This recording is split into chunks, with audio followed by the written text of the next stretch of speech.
If you have a dream or a goal and an idea, especially if it's a business, start your business as young as possible, because you'll grow up with your business, and by the time you hit 40, your business you're hitting 40 million. It's out of here. You got this. You grown the business, the operations, and everything. You have the support that and you made all those mistakes. You made exactly.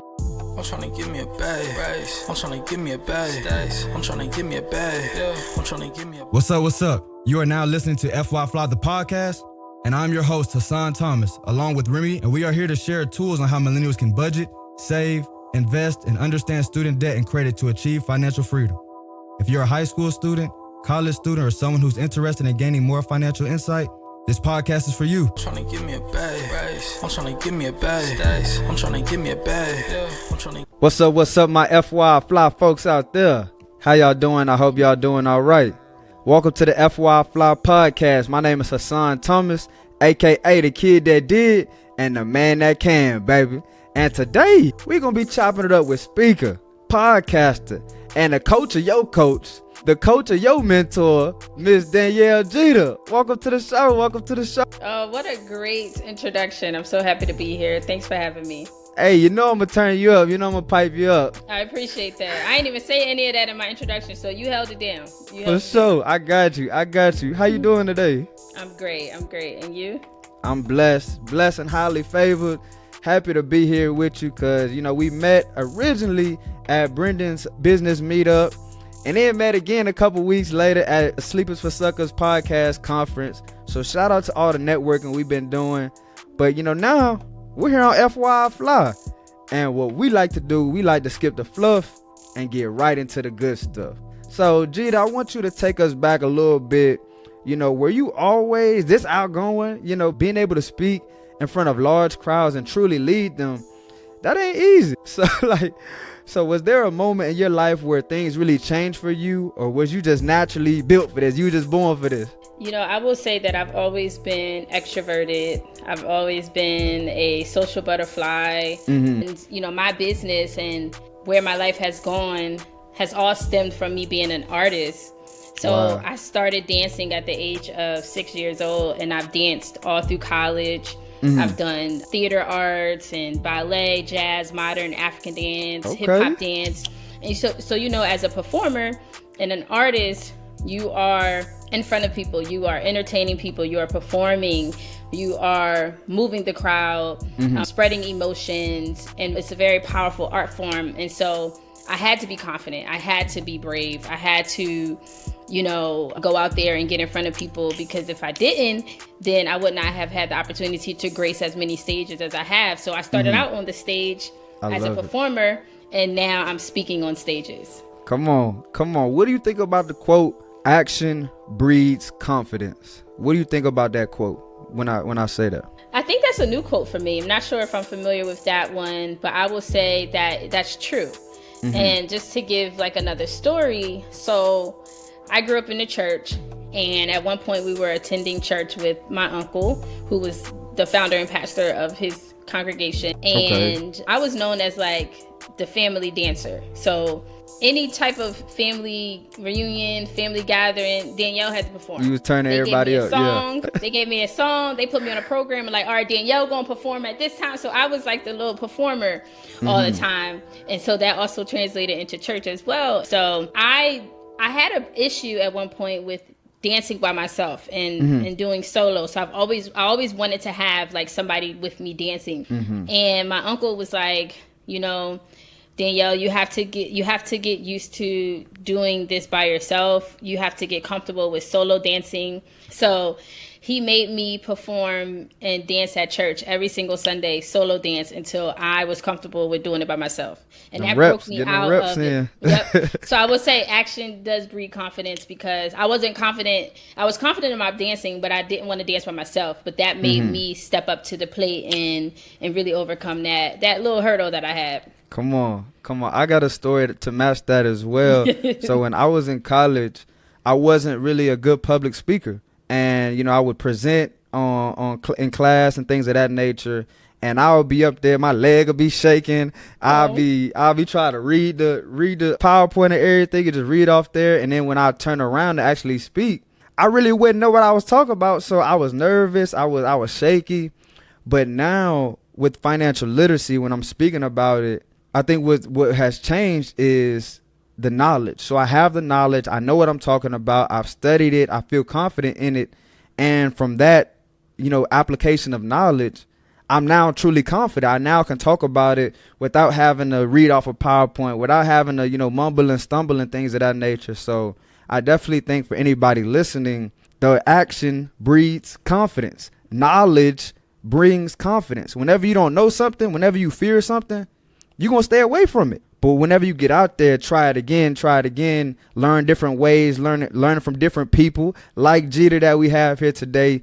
You get some of that game and then you start building some of that confidence. So I think that's huge. Absolutely. I agree. And we mentioned, how you help these business owners really scale to 6-7 figures. So from the people that you've helped, has there been like a reoccurring theme or, certain obstacles that multiple entrepreneurs are getting stuck on or having issues with? There's definitely a lack of time management and organization. Across like multiple entrepreneurs that you've helped, the time management? Multiple. Yes, time management and organization. Like, we need to be talking about that at these conferences.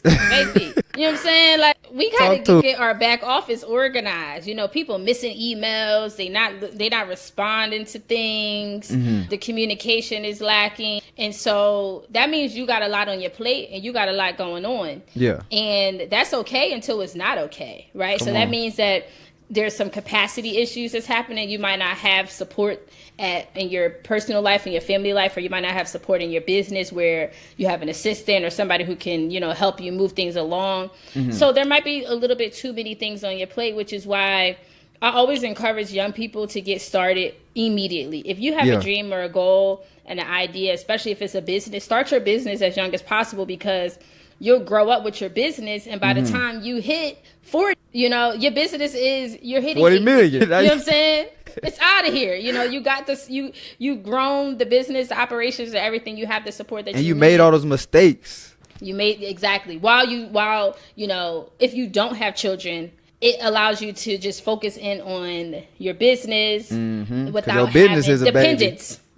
Without having those dependents. So I'm like, start young, like get it going now. Yeah. So that time management is a thing. Also, people, there's limiting beliefs that are holding people back, and people making excuses for not wanting to show up, deliver, execute, get it done.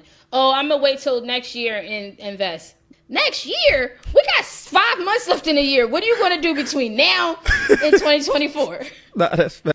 You're not finna go get another degree. You're not finna read all these books. You're just finna let time pass by while you scrolling. And you're not even posting about your business. I'm not really understanding why you need 5 months to make things happen, So it's just sometimes people make excuses. And honestly, for those who are high achieving, high performing, highly successful, we don't make excuses. We make things happen. Come on. We execute. It's like, by any means necessary, I'm going to get it done.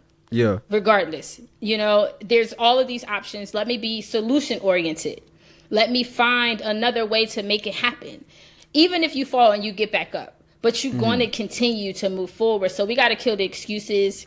Then also just not being very aware of how to market their business. And so I see a lot of mistakes where people, they might be very talented at the skill or the craft, or, they can perform the service, or they have the product. And so they launch first, but then they don't have a plan of how they're going to make money and generate leads and customers and sales into their business, because they haven't figured out what their marketing strategy is going to be. They haven't sat down to craft out a marketing plan. So they're like, oh, I'm struggling in my business because, things aren't moving, things are selling. I would just suggest that before you launch, that you actually have a plan of action in place, so that now you just following step by step what the plan is. So those 3 things are major things that I see, but the marketing is the easiest to fix if you're willing to invest in making sure that you sit with a marketing expert. But those first 2, that time management and those excuses, that's a mindset shift that people have to go through. That is them personally dedicating themselves to actually creating new habits that are going to be better habits that will take them to success. And on the marketing side, I saw a post where you talked about marketing and public relations. What would you say are like the key differences between the two? Yeah, that's a really good question. So marketing and public relations, they pretty much sit under the same umbrella. So we can consider marketing, public relations as a service within your marketing. So you have your marketing strategy, and within your strategy, you're going to have different avenues of how you're going to get that message out. So that's going to be social media marketing. You might do some advertising. You might do SEO marketing. And then comes public relations. Public relations is really the reputation building side of your business. It is you giving your business a personality. It is your business and brand being able to actually have a voice. And so your reputation and your brand is what people say about you when you're not in the room. Gotcha. As someone who is actively using public relations as a strategy for their marketing, they're actually taking it upon themselves to be a part of building that reputation, because now you are getting in front of the messages that you want to put out there. Gotcha. Right? So you use with public relations, it breaks down even more. Within public relations, there's branding. There's also your videos. And then there's also the media that you do, such as podcasting like we're doing today. Or you could go on TV. You can get digital write-ups done about your business. And you being able to have feature stories done about the work that you're doing within these major media outlets. And so with that, those are just the avenues that you use to tell the story and to borrow the credibility of these established media companies who have, you know, the attention of the masses and who really helps to shape the opinions of Americans and beyond. So I would say, you know, that is really the difference. And I hope that was clear. No, that makes sense. That makes sense. Okay, cool. Because, you know, I've always thought of there's marketing, there's PR, and there's like advertisement. I always thought for them to have like 3 different branches, but marketing is the overall plan, and then advertising, PR, branding, all those things fall under marketing. Yep. Gotcha. Okay, so I've been over here smiling because I got a great question for you. And I'm like, dang, don't you forget it, Hassan. Don't you forget it. So let's go, CEO. Come on, I got you. So would you rather build $1 million personal brand or $1 million, let's say, faceless business? You get what I mean? Oh, that's a really good question. I know, that's why I was smiling. I was like, ooh, I want to see what she gonna say. I really think for longevity purposes, a personal brand. Oh, wow. Okay. Why you say that? Because once you have that brand built and you have a tribe and a community of people who is your supporters, who are down for you, who follow you and give you that support, you'll be able to sell anything. You can sell dog food to them if you want. You can sell Lamborghinis to them if you want. You can sell some jewelry. You can sell some weave. Like whatever it is, no matter what you sell, they already trust you. They already know you as a source. They already feel a part of your community and they want to invest in you. So they're going to be like, oh, cool. Like, all right, now she's selling these pillows. Okay, they're the nice pillows. I'm gonna buy these pillows. You know what I'm saying? Like, they're already bought into you. So whatever you put in front of them, you have their trust. Longevity purposes. Understood. So I have a couple more questions for you, Jeter. This is FYI Fly, a show about money, entrepreneurship, and investing. So can you give us a good money habit that you have and also a bad money habit you have that we can cut off? Dang, do I have a bad money habit? So the good money habit that I have is you should always pay yourself first. Okay. So sometimes we might feel guilty, you know, as entrepreneurs, or we put ourselves on the back burners and we like pay vendors, we pay all of the bills in the business, but then you don't pay yourself. The moment that your business starts profiting, you should pay yourself first. You know what I'm saying? Okay. So I would suggest that you pay yourself anywhere from, I would say 20 to 50%. Even just when you just start profiting? Yes. It's just a percentage. But how you gonna take care of yourself? Because you can't buy your toiletries out of your business account. That's fact. You can't buy your groceries. You got to put gas in your car, right? So we got to live a little bit. Right, you got to get your hair done. You Come see what on. I'm saying? Like you Hey, I just got. I'm right there with you. Yeah. You know what I'm saying? So that's why I said as soon as your business starts profiting, and that percentage is up to you. You know, it could anywhere from 20 to 50%. I pay myself 40%. I do a 60-40 split with my business, and I've been doing that for a long time. I haven't increased my percentage at all. But again, it's a completely personal decision. But pay yourself first. It is an age-old wealth building concept. And if you have not read The Richest Man in Babylon, that is a book that I suggest. And it talks about, you know, these wealth principles. And one of those principles is to pay yourself first. Yep. All right. We can't let you forget. If you have a bad habit, go ahead and give us that one. The bad money habit that I have is with subscriptions. You either going to commit or don't do it. I really feel as if, like, when you find the tools for your business that you're going to use, you like them, you agree with them, pay them the annual subscription. Do not pay the month to month. First, you'll save money by doing annual. So at the top of the year, or at the end of the year, just put aside in your budget, pay for all the subscriptions, and be done with it. Because what happens is, if you got those monthly subscription coming out of your account all the time, that little money is annoying. Then it's like, oh shoot, this subscription is coming out. You know what I'm saying? Let me make sure the money is there for that. And you just lose track of all of the subscriptions that you have. And I really think that's becoming like a bad habit, because every week I'm figuring out, I got to think about, oh shoot, which subscriptions I got to pay this week. And I need the subscriptions because I'm running a business. I'm running a big business. So I can't not pay my website domain. I can't not pay my email subscriber, my text subscriber, all the ways that I market my business. But it is annoying when I got to pay it every month. It's annoying. So for everybody, I think, you know, making sure you're just aware of, you know, what's going into your account, as in how much money you're making, but also how much money you're spending and your expenses that you're spending on. I think that is key, you know, whenever we're talking about these different money habits. Because of course we're gonna have some things we're gonna spend on that doesn't necessarily benefit our business. But as long as you're planning for that and you're not being left on zero, I always say the two things we never want to be: left on zero and left on red. So we want to make sure that we're not spending more money than we're actually making. So that's where having that budget comes in, understanding what's coming in, the money that you're making, but also the money that you're spending. So I want to ask you another good question that popped in my head. Let's say, for example, and we're gonna after you answer, we're gonna take it out of the atmosphere because we know it's not gonna happen. But just for just for the question, if you lost it all and only had $5,000 to your name, how would you scale back up to a six-figure business? $5,000 to my name. You could definitely start with a digital product. Okay. And you could run that up. And one product, put an ad on that, selling it over and over. Yep. Selling it over and over, making content about it over and over, pushing it with one product, you know. So it could be a course, it could be a book. Yeah, it could, you know, something like that, a subscription model based business as well, where people subscribe to you as a continuity offer. I would go the digital business route, basically, because the barrier of entry is super low.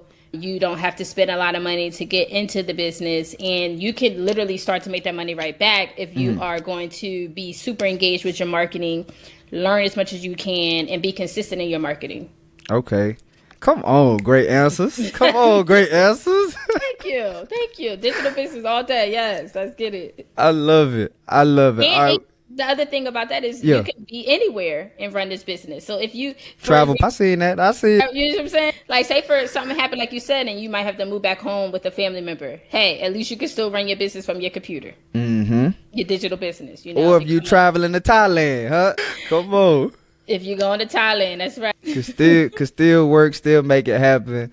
Ms. Jeter, we got one more question for you. We can't have you on here and not ask our famous final question. I'm going to say two quotes, and I need you to let me know which one is more accurate in your opinion, all right? All right. All right, bet. So the first one is, more money, more problems, like Biggie. And the second one is, money can't buy happiness. Which one do you agree with most? Money can't buy happiness.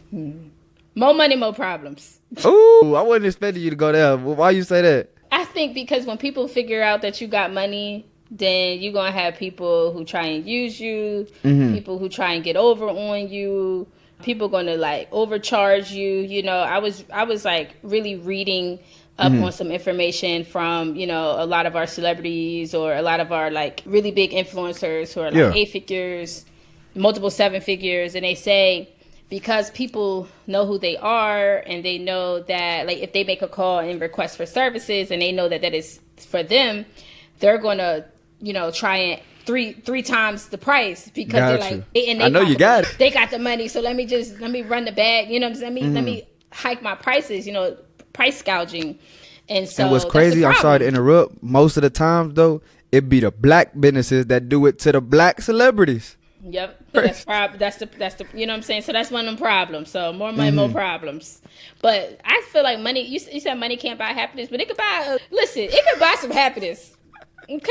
Okay. Why you say that? No shade, because listen, if I want to get on a plane and be out of here and go to another country, another continent, another island, I'm gonna find a piece of happiness while I'm gone. Best believe that, huh? You know, money can't buy joy, but it could buy me some temporary happiness. Okay, and that's funny. That's funny you said that part though, because I always say that money can buy literally everything you just said. I always say money can buy temporary happiness, but it can't buy that long-term joy. That already got to be in you.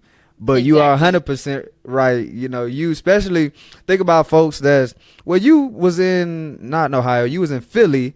Imagine being in Philly in December, having money to buy a flight to come out to Miami or Costa Rica. I know that would make me happy to go to a warm place. Exactly. Put your feet up. You know, you're on the beach, Big on the facts. balcony, getting on the yacht. Listen, you finna be happy in that moment. Swimming. 100%. It could buy a couple things, okay? You go out and get that new car, you're going to be happy. Man, I'm telling you. Thank you so much, Jeter, for joining the show. If you have any final words, any final takeaways, go ahead and also let them know where to reach you. Yes, absolutely. So listen, I want you to tap in all the entrepreneurs who are tuned in. If you're thinking about starting a business, if you've already started a business and it's, you know, it's not going the way that you want to, I want you to continue to put your foot on the gas and keep going. Make sure you connect to people who are smarter than you. Make sure you're in those rooms with people who can solve your problems, but who don't have the same problems as you. And make sure that in every single area of your life that you are leveling up. So there's going to be, when you are changing into that successful person, old habits have to die. You have to create new habits that 6-figure, that 7-figure, that 8-figure earner will have and will be able to, you'll look like that person. So be encouraged, keep going. If there's any way that I can always support you, you know, please tap into my Instagram at DP Jeter. We do have plenty of coaching programs and training programs for entrepreneurs, so you can tap in and I can be your coach, I can be your strategist, and you can also come out to our mastermind August 17th through the 19th here in Miami for 3 days for success-hungry entrepreneurs. DP Jeter is my handle, and there you'll find links to a lot of resources and a lot of ways that we can connect. So thank you for having me. Yes, ma'am. You know it. You know. Thank you so much for dropping these gems on the FYI FLI, folks. These were great. I know everything that we talked about here today, if one thing, I just really want you all listening to take away 1 or 2 things that you can implement into your game today. Everything here may have not been for you, but if you could take away 1 or 2 things, 2 small habits that can grow into large habits, I promise you're winning. So thank you again, Jeter. Everybody listening, y'all already know we need y'all to stay safe, stay invested, and stay FYI FLI. We'll see y'all next week. Thank you all for listening to FYI FLI, the podcast, and we hope you enjoyed the show. Tune in next week for more financial literacy insights with our special guests. Please visit our website, social media platforms, and subscribe to our YouTube channel at FYI FLI Podcast. That's FYI FLI Podcast. See y'all next week and stay fly.